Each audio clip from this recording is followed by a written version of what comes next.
From the Caribbean to Kenya, this week we're speaking to Dr. Aisha Edwards on responsible medicine and ethical leadership. This is She Means Business. I am your host, Claire Munde.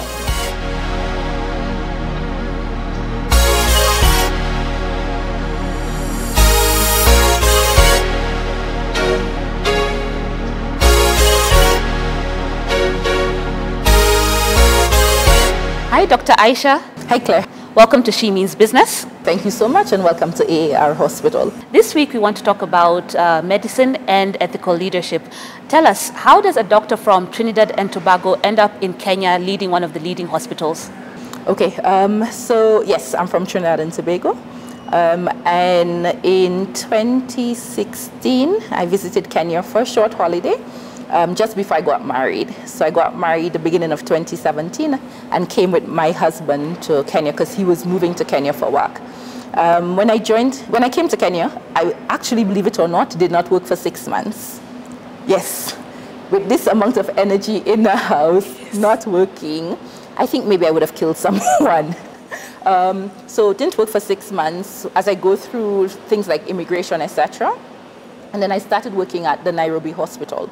I started as an emergency doctor within the emergency department, became the head of the department, became head of the outpatient division, left in 2020 after becoming the acting medical director and doing a bit around COVID because I led the hospital's COVID response and what is now known as the E-Swing, the COVID extension, a project with the United Nations. I joined AAR in October 2020, having left Nairobi Hospital the end of September 2020, in this beautiful hospital before it was finished building. So I joined wearing a hard hat and jeans, and I joined as the head of clinical services, a job that I truly enjoyed because I was then responsible for onboarding the consultants, hiring the clinical staff, setting the clinical protocols for the hospital, in essence, setting up the actual side of the hospital because we're in the business of serving patients.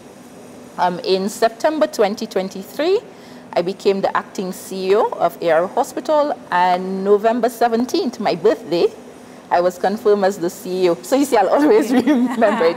What's a birthday gift? And since then, I've been the CEO of AAR Hospital. So that's sort of my journey in Kenya. But a lot of work went in before I arrived in Kenya. But a lot of work has gone in since I've been here as well. Yeah. Now let's talk a little bit about, being a doctor. Sometimes they say you can have the technical expertise, but then leadership is a totally different game. So tell me, what are some of the lessons that you've learned being a doctor, moving into leadership as a CEO, that you had to adjust maybe the way you think, the way you lead, and so on and so forth? Ooh. I think as a doctor, a lot of times you lead teams. Yes, because by the fact that you're a doctor, most people think that either you're smarter than or you're more qualified in this role. And as a doctor, that can be humbling because there are other healthcare practitioners that really help and define your practice. Like, for example, nurses. If you don't work well with the nurses, you actually won't do well as a clinician. But you are taught that as the clinician, you are the leader. So it's an assumption that because you've had that leadership role in clinical medicine, that you can also assume the leadership role as a CEO. It's the same type of lesson. So as a doctor, what makes you a very good clinician is listening to your patients. As a CEO, what makes you a good leader is listening to everyone but yourself. Yes? So I think as a leader, sometimes you can get caught up in your own head. You think you know what you want to do, you think you know how to deliver, and you can find that you're there alone. You've run this race alone, and it then becomes a very difficult race. So I think that was one of the first things that I learned. And I tell guys that the CEO role is a character developing role. It really character develops you. I have great plans that I want to achieve. I know where I want to go, but if I don't take the time to bring my team along with me, one, it's harder to get there. Most likely I will not get there. It takes longer. The impact is definitely not felt. So learning sometimes to do things a bit slower. For guys who know me, I think fast, I talk fast, I work fast, and not everyone moves at my pace. So learning to slow down, learning to understand that maybe the way that you want to get something done is not the way that everyone wants to get it done, learning the difference between when diplomacy is required and then when you have to take charge and say, no, this is how we are going to do it. Because at the end of the day, as a CEO, you are the accountability officer. I tell guys, when we do well, everyone talks about the AAR hospital or AR hospital and its staff. When we do badly, it's Dr. Aisha Edwards. So I think understanding that dynamic and working with it is one of the things I will say I had to navigate around clinical and admin. I hope I've answered what you're asking. Yeah. And you know that issue that you talked about, that the way you do something is not necessarily how other people want to do it. Yes. Now tell me, what was one of the biggest, like, oh my goodness, moments that you had coming, relocating, immigrating to Kenya, of how Kenyans do things as opposed to how you had been doing them elsewhere, and how did you have to maybe readjust? Yeah. I think a very simple one is, I come from a country where healthcare is free, education is free. So just think about it. I went to my primary school free, my high school free, my university 50% is paid for, and there are people who 100% is paid for based on your family's financial ability. Healthcare is free. Clear. Free. As in, you go, you see the specialist, it is free. You go for scans, it is free. Your medication is free. And so that's what I'm trained in. And then you come to Kenya where it's not free. Even in the public sector, I think I was like, oh my God. Yes, because you are now forcing me to think as an accountant. You're now forcing me to see my patient from the side of, do I want to investigate this because maybe they can't afford it? So there had to be some adjustment in terms of my clinical practice. I had to get to a place where I said, okay, fine, I will ignore the costs. Not that I will have my patients pay a lot of money, but I will do sound clinical practice. My patient does not need a test, they will not get a test. My patient needs a test, I will walk them through that journey. And just understanding that it's not just about that one patient. Because if that one patient pays too much for healthcare, it then affects how much the entire pool of people will pay for healthcare. So just understanding the financials around healthcare, I think that was my biggest learning lesson in the first maybe 2-3 years in Kenya. Yeah, and maybe we can talk a little bit more about that. You know, that whole idea of healthcare is costly, and so now maybe you need to do tests, but then you think like it can add up. So should you do the tests? Should you leave it?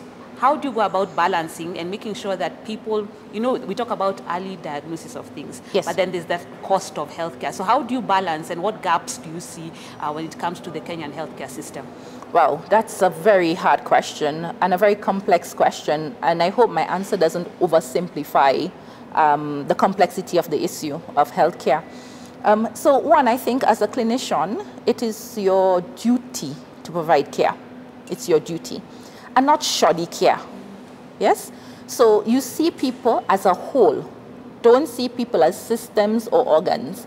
So don't see someone as a woman who has come to see her gynecologist. See her as a woman. So you have that entire conversation. I think if you start there, early diagnosis happens.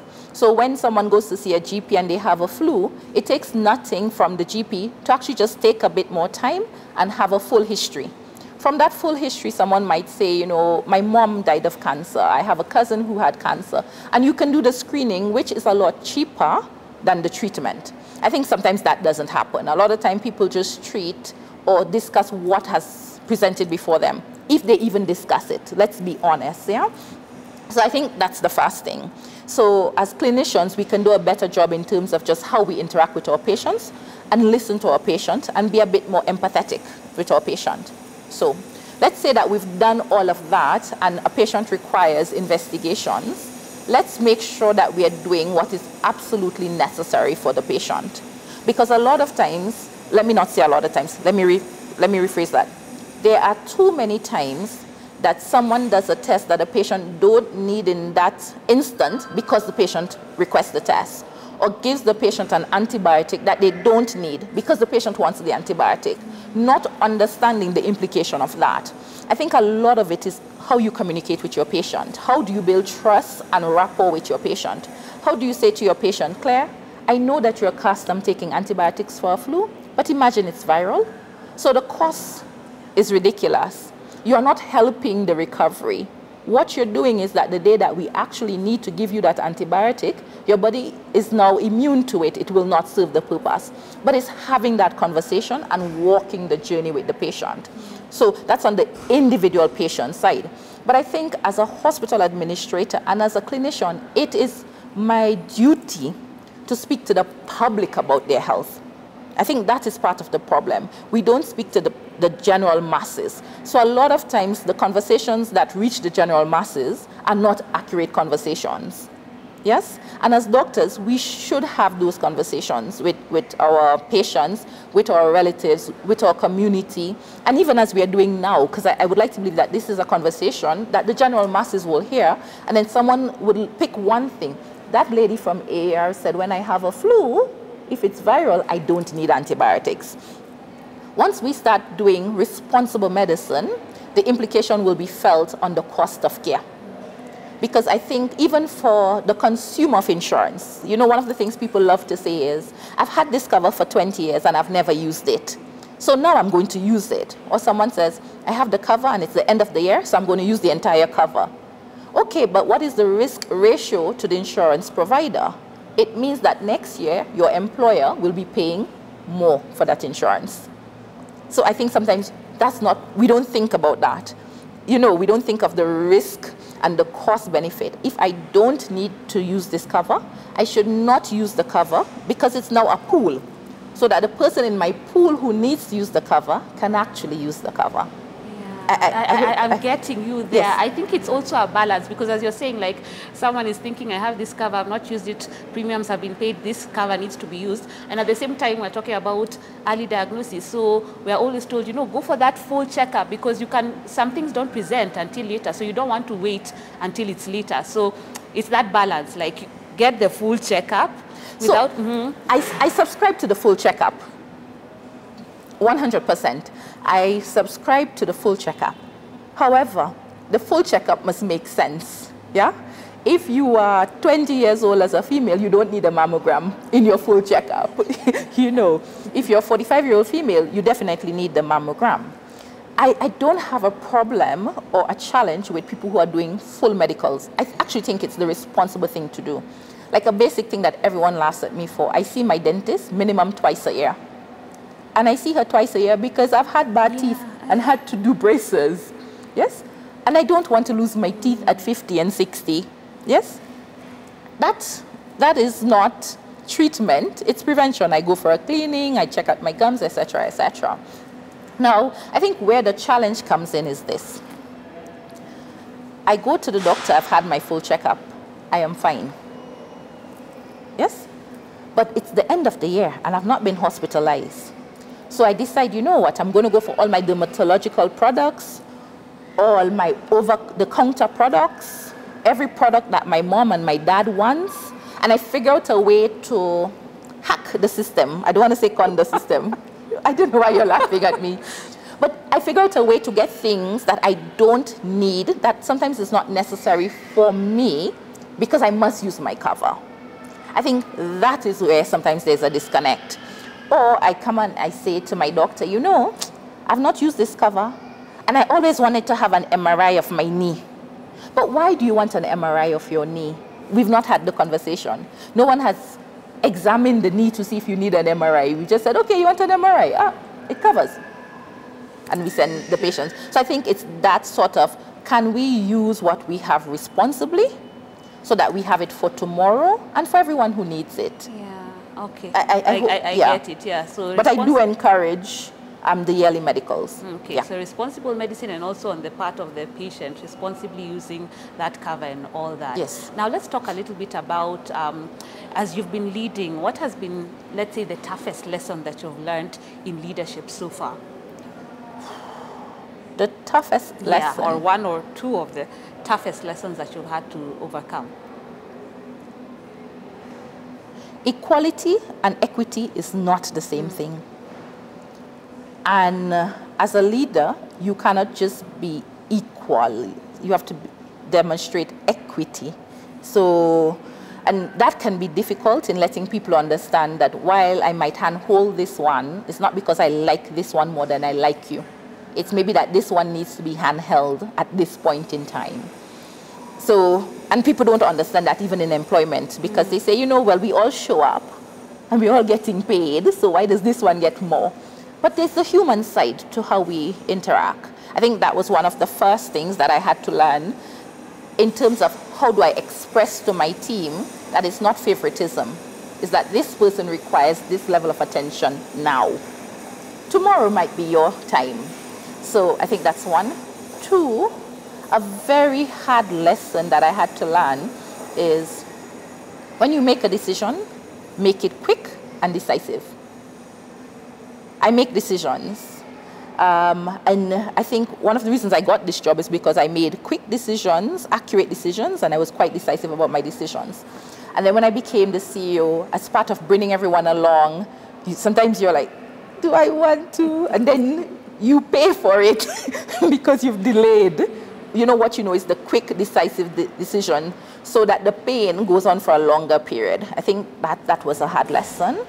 Another hard lesson I tell guys is, I usually tell guys, you know, we are not friends. We are colleagues. This is a workplace. And my friends know who I am. And therefore, if you are my friend and I need to terminate you, you will understand. And we'll go for a drink after and talk about the fact that you've been terminated, but you'll be terminated. And I had to learn that that's how I think. Not everyone thinks that way. Because there are people who think, if I'm friendly with Dr. Aisha or I am her friend, I'm entitled to some things. And none of us are entitled to anything in this life. I think if we can all understand that you have to work for everything that you have, you'd be in a better space. So I think those are three of the things that very early on as CEO in different situations came out that I'll say have been lessons. Wow, and I want us to explore that a little bit more.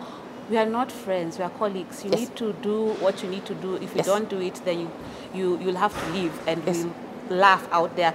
Do you think that is something that is understood well? Because many people think, the way you said that, people think if they're friendly with Dr. Aisha, then I'm safe.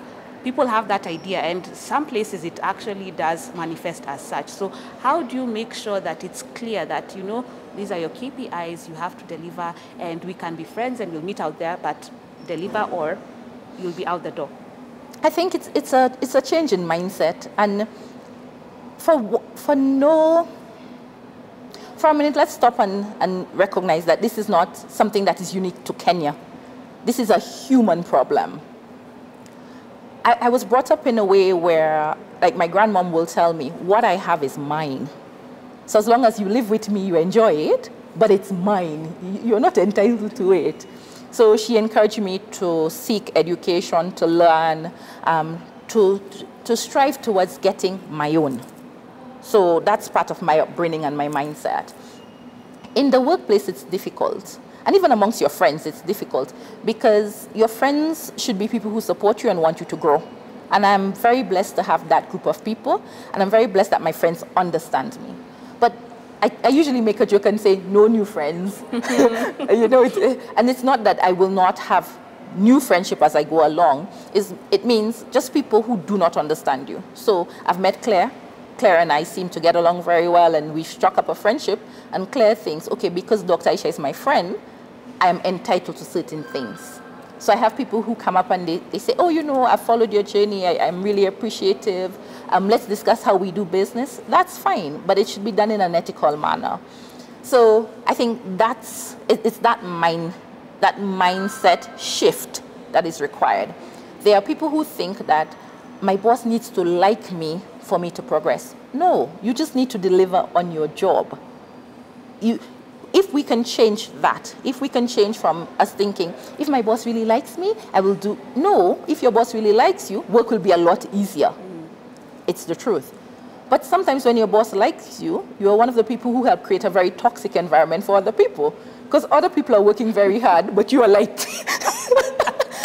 And in your likeness, you are moving up the ladder, and the people who are working hard are just becoming more and more resentful. I hope you see that sort of dynamics. So for me, I try to lead from a place of, we are not friends, guys. And I tell my SMT that, and they've gotten accustomed, so they are no longer offended. Initially, they'd look at me like, this girl from the Caribbean, But I think they understand what I mean now. It doesn't mean that we are not friendly. It doesn't mean that we can't grow friendships. It means that when we get into the hospital, it's work. We are going to work. We are going to deliver. We are going to give our patients the best care that they can get. We are going to serve our stakeholders. We are going to serve our shareholders. Friendship, we will take it out outside the gate, and we'll be funny and we'd laugh. We laugh at work, yes, but you still have to deliver. So KPIs, you have to deliver. Even for me, I have KPIs, and my board does not play about it. And I don't think it matters whether they like me or not. I have to deliver. They have a business that they're running, and I have to deliver in a responsible, ethical manner. So I think sometimes that is not clear for people. Yeah, I'm hearing a lot of responsible and ethical Yes. manner. Those are some of your Yes. key core elements. Now, Yes. I'd like us to talk about mentorship a little bit, but let's explore this whole idea of equity and equality. Speak a little bit more about that, because you said sometimes everyone is at a different space, and you said maybe sometimes you need to work with someone a little bit more. So how do you balance that? Because that can also breed resentment, because like, okay, whose fault is it that this person needs? You know what I'm saying? Exactly. So there's also resentment that someone will be like, Claire, I feel like you've worked in my organization. You know, I think we are responsible for leaving any place that we've gone better than we found it. Yes? It is not your fault that someone was born into a family that didn't have. But guess what? It's also not theirs. Which one of us came before and told our parents, choose me, I'm coming? No. You know, so how can you make life a little bit better for someone? And sometimes it's not about you. 99% of the time, it is actually not about you. If you are focused on the fact that Dr. Aisha is treating this person better than someone else, it means that you're not working. It means that your focus is definitely off. Because if you were working, when it's your turn, you know, you'll also get that favor.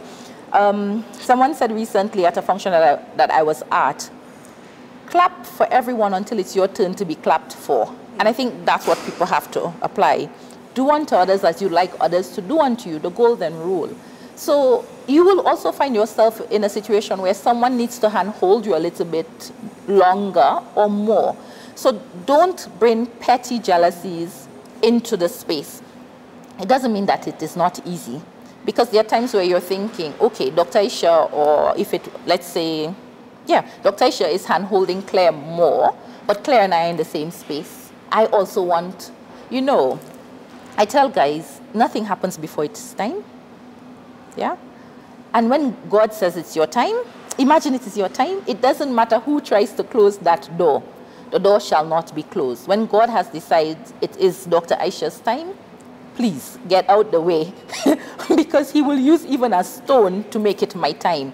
So I think if we can appreciate that and sometimes do things with grace and humility, we'll go a very long way. When I just became CEO, I kept telling guys, just extend grace. Kindly, just extend grace. None of us are perfect. We are all going through a learning curve. Extend grace. So equality, everyone wants. Equity, not so much, especially when you're not on the receiving arm. But if you've not been, that's good. It means that you are in a position to extend grace to someone else. And when it's your turn, trust me, you've paid it forward. And it's not necessarily you've paid it forward for yourself. Maybe you've paid it forward for a sibling, for your children, for the next generation. But just ask yourself wherever you are, am I leaving this place better than I found it? And if the answer is no, you have some work to do. I think we need an amen to that. Now, let's talk a little bit about mentorship. Yes. What role has mentorship played in your career journey, and what role are you making sure that you leave to the next generation? You've spoken a little bit about that, but I'd like you to expound. Mentorship has been a significant pillar in my career. I've had fantastic mentors, and I think mentorship really came in for me in medical school, to be honest. Before that, I don't think I had mentors. I maybe had a teacher that I liked, you know. So I played sports. I played hockey, field hockey. And I really loved my field hockey coach because he was my chemistry teacher. But did he mentor me? I wouldn't say so. It's just that I liked him, yes? But in medical school, we had a mentorship program, sort of informal. And I was introduced to my first mentor. And that person really played a significant part in my life in terms of getting me through medical school and graduating. And one of the funniest thing about that mentor, I remember when I graduated medical school, I wanted to get a car. And he called the bank and he said, I'm sending my mentee to you to open an account, and she needs a car. And she needs a showroom car. Because in Trinidad and Tobago, a showroom car is a lot more affordable than it is in Kenya. Oh, okay. And because he had called and opened that door, the bank called Toyota and said, I am sending you a young doctor, and she's to get a showroom car. Make it happen. And I was like, oh, this mentor thing might be fantastic. Yeah. So that was my initial experience with mentors. But seriously, along my career, I've had fantastic mentors who hold my hand, who give me great advice, but more importantly, who give me critique at the right time in the right way. Because it's not just we are cheering on Dr. Aisha, it's telling you, by the way, in this one, you are wrong. And you are so wrong, and go back and revisit. So mentors have played a fantastic role in my career development, but coaches also have. So as I grew in my career, I realized that I needed not just mentors who have walked that journey and who I can learn from, but coaches, the people who stand and strategically point you and help you develop your skills. And I think everyone should look at that. You need 3 people in your life in career. You need mentors, you need coaches, and you need sponsors. And you need to understand the role that each play. So a sponsor is the person who is in a room that you don't have access to. And what are they saying in that room? And if what they're saying is bad, you either need to change yourself or change your sponsor. Yeah? Then you have the coaches who you sit and you run play with. You know, LeBron James have coaches. Yeah, I mean, I'm not a LeBron fan. I'm an MJ fan. I'm old, yeah? But they have coaches. They have people who tell them this is what you do. And they are the best of the best. So why shouldn't you have a coach? And then you have the mentors, the ones who know you a bit more personal and a bit more intimate, who can, you know, listen to your life story, hear this is the problem you're having at work, or this is the problem you're having in your family, and help you navigate that space. I think those 3 people are definitely required. And then your support system. You don't need 100 friends. I tell people you don't really need 100 friends. You just need 2 good friends. They may be 2 good girlfriends. They may be a girl and a guy. But you just need that friend who supports you and understands you, who keeps you accountable, who you can cry to and know that you cry to them and not everyone else knows that you've cried to them. Yeah, so, for me, it's not just about mentors. They definitely are required. And if you don't have a mentor, I encourage you to have a mentor. But also, get a coach. Also have 2 sponsors. Because your next job most likely is going to come from your sponsor. Yeah, I like that. I like that. Now let's speak a little bit about being a woman in leadership in the healthcare system. You know, it's cutthroat and there's a lot going on. Have you experienced challenges that you feel are unique because you are a woman, or is it a more level playing field situation? And if there are unique things, how have you navigated that? Is it because I'm a woman? Maybe because I'm a woman, I interpret it as it's because I'm a woman. Yeah? I think healthcare, for the most part, I wouldn't say it's cutthroat. I won't say it's cutthroat. I will say that there are some things that you learn along the way. So like initially, when I became CEO, and I go to certain meetings, guys will say like, so are you going to pour my coffee or my tea? And I think some people were joking about it and say, oh, it's a cultural thing in Kenya. And some people were just like, what's this about? You know, who are you kind of thing. I've had people say, you know, you look like a little girl. And I think that's insultive. Yes? Not a young girl. Because I think they mean different things. You know, and if you question it, someone says, no, but you're young and you're beautiful. So I say, oh, thanks. But little, I know. You know? Yeah. So, or you have someone says, oh, you're pretty. As in, you got here because you're pretty. Or you open your mouth and they say, oh, I thought you were just pretty. And I wonder sometimes if my male counterpart would get, you know, you look like a little boy. You know, I think they'll probably get the fact that you're very ambitious and it's really good to see you grow there. Or sometimes you get things where, as a female leader, you have to be stern or you have to be tough. You know, you can't always walk around holding people's hand and someone says, she's a. Yes. Yeah? Yes. But for a guy, you know, Yeah. he's doing his thing. You know, this is leadership. So you have to learn how to lead as a female, sometimes be soft. That's the beauty of us being female. And also know when you have to be tough and let whatever they say roll off your back, because it's not what you're called, it's what you answer to. So I think just some of those things are the things that refined you as a female in leadership. But a lot of times, I think as a woman, I always have to remind myself, forget this thing that you're a woman when the critique comes, because then you can take it from a very sensitive spot that it wasn't meant. Yes? But when it comes, because you're a woman, also deal with it head on and call people out on their biases. Yeah. Okay, okay. Now let's talk a little bit about work-life balance. You've said that it's not necessarily cutthroat, but I'm sure that, you know, being a leader, being a CEO is demanding. You have your KPIs. You said that your body is not going to be smiling with you. Yes. How do you make sure that you maintain your personal life and your work life? And do you believe in work-life balance, integration, harmony? How do you go about that? So I used to be an advocate for work-life balance. I do not believe in work-life balance anymore. I believe in priorities. What is the priority at that moment? I'll give you an instance. I have a 16-month-old son. And when I'm with him, that's my priority. And therefore, my phone is not close to me, and I deal with that. And my family understands that, and my colleagues understand that. When I'm at work, I'm at work. Yes? And therefore, I show up at work. Are there days that I wish I can spend more time with my family or my friends? Definitely. But guess what? What I am paid is what sometimes support that lifestyle. What I experience is what helps me show up the way that I show up. You know, so it's prioritizing what needs to be prioritized at the right time with the right amount of time. Yes? I think sometimes we are not careful because we strive for work-life balance, yet we want to be paid the same amount as someone who has no life. Yeah? Or you want the balance part, you want the life part, but not the work part. And it's not about hours, because I tell my senior management team that it's about deliverables. Have you delivered on what you're supposed to deliver on? And sometimes you have not. So you find for Aisha to deliver, she needs to work 25 hours. And for Claire to deliver, she needs to work 2. Then Aisha needs to ask herself, am I in the right job, the right role, etc., and have those hard conversations.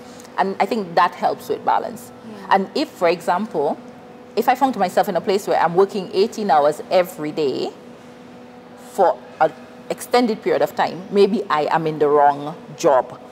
So I think those are some of the things people have to ask, because there are seasons. Like your board season should be a hectic season, or the end of the month. But every day you have to get into the office at 4 a.m. and leave at midnight.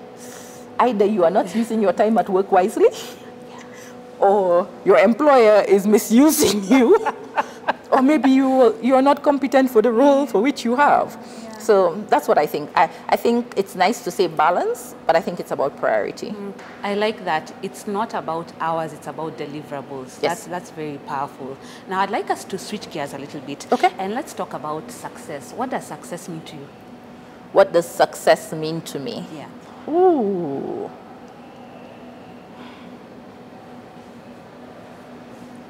I don't know. What does it mean to me, or what does it look like? What does it look like? Yes. Interesting. I've never sat and thought what it means to me. I mean, I am very driven, very perfectionist type. I want to win. I want to be number one. Why am I not number? do you see my facial expressions? I see. So I think for me, it's in the context.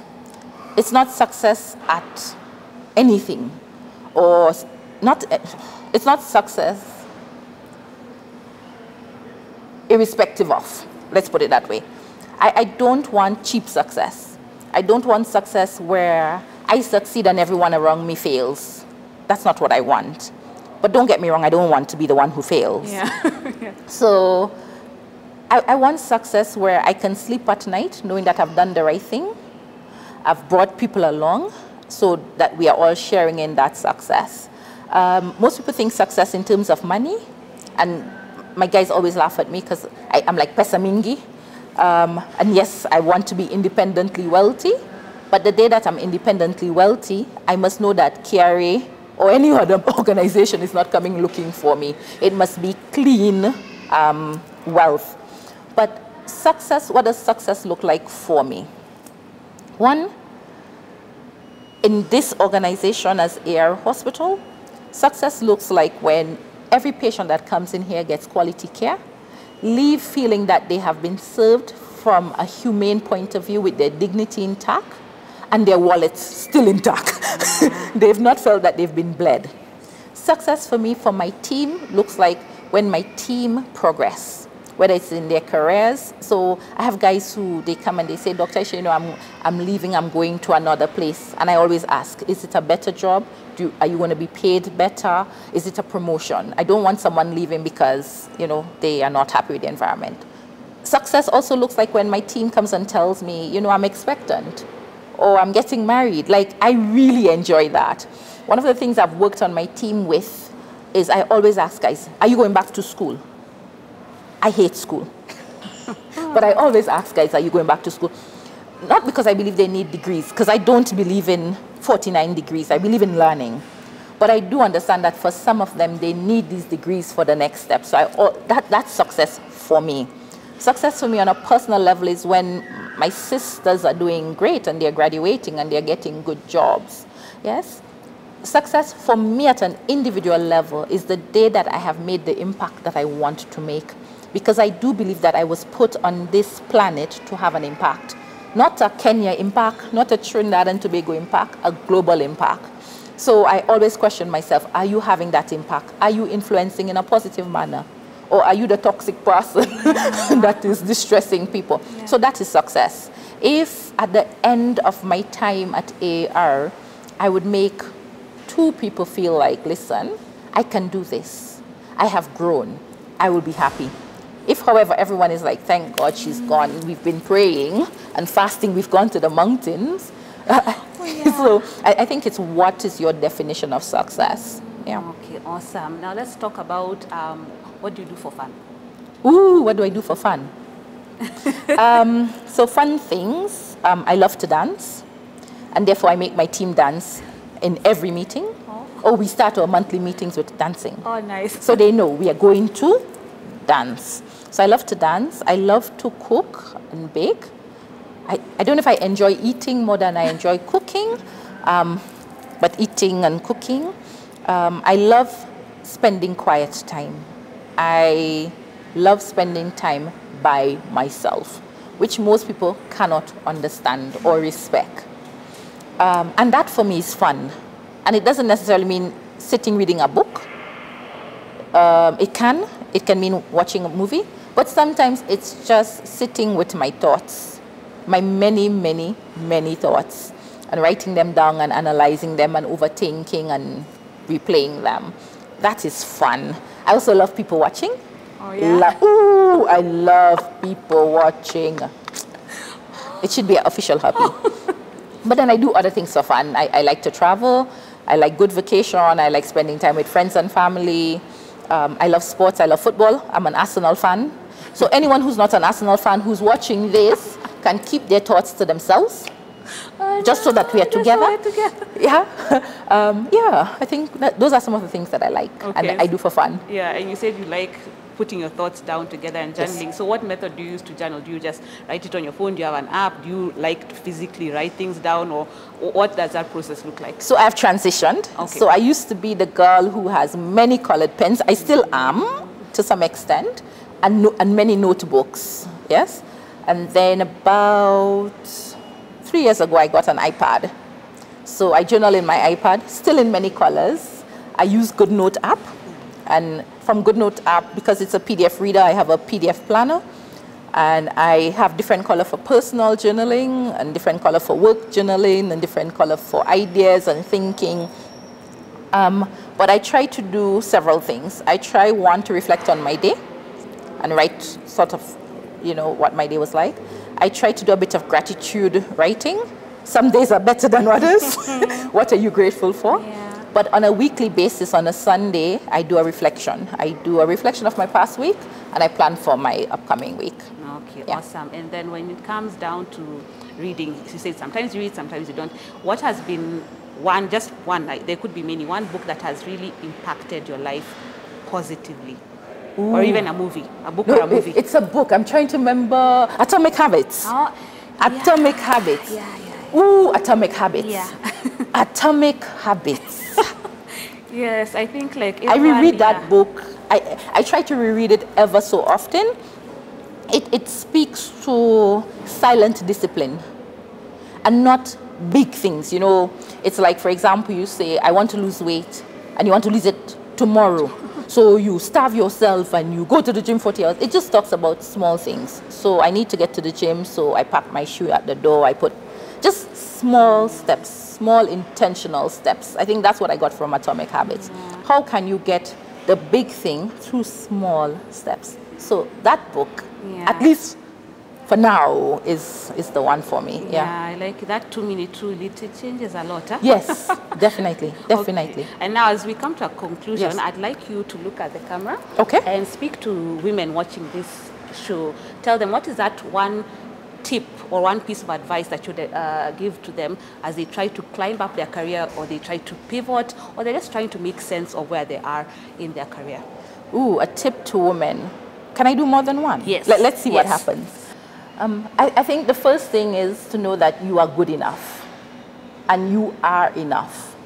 A lot of times as women, we think we are not good enough. Men apply for jobs that they are not qualified for confidently. Women don't apply for jobs that they are overqualified for. So you are good enough. And then when you get in the room, create space for other women. Just remember how hard it was for you to get there. So when you get there, do create space for other women. And keep striving. Let you be known for the quality of your work, not for your personality or your dress code, but rather for what you deliver on at your job. I think that's what I will say to women. Awesome, awesome. Yeah. So you've heard it from Dr. Aisha Edwards. You are good enough. Make sure that when you get there, you make space for other women. This has been She Means Business. I have been your host, Claire Munde. Until next time, have a good one.